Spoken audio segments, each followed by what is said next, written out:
and maybe these two remember, but Ryan would, is the family actually, even when I was with Wasserman, we kept the name The Family for the first couple of years. In that little office in Carlsbad. But then what happened was, is Casey's chips, because he had the money. I never had the money to do what I wanted. I knew I wanted to go into golf.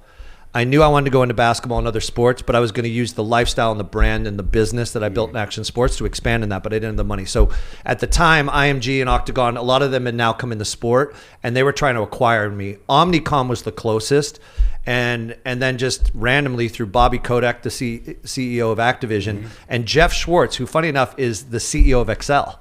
That's how I met Casey.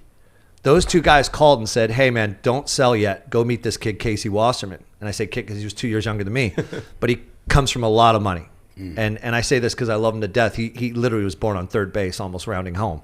And so I said, all right, I'll meet him, whatever. I had no idea who he was. And he came in my office in Carlsbad, and my conference room was the kitchen.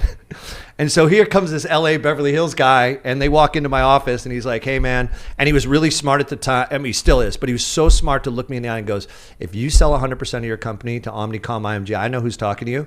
In 5 years, you're going to be done. You're going to burn out. You're not going to be an entrepreneur anymore. Come partner with me and grow something special.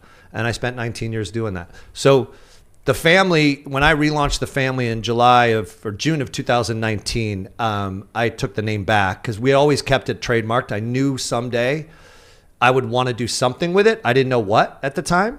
And so then I relaunched the family. So yeah, that was all pre-Wasserman Mira. I actually signed Ryan Nyquist first. Wow. Because God rest his soul. And now we just launched the Dave Mira Foundation, which I'm on the board. You know, Dave is, maybe we'll touch on this. I think it is important to touch this because across all men, mental health is really important to me in life now. And Ryan was in the car the other day with a client of mine that I sent away to deal with some trauma, not rehab, not alcohol and drugs, which I've done that 6 or 7 times with different athletes. But this is more just childhood trauma, some other forms of addiction, that sort of stuff. And Ryan and I were driving out to the desert, and he's very close with this person too. So I felt comfortable, and it is what it is. But Dave, I didn't catch. And Dave committed suicide, and it's unfortunate.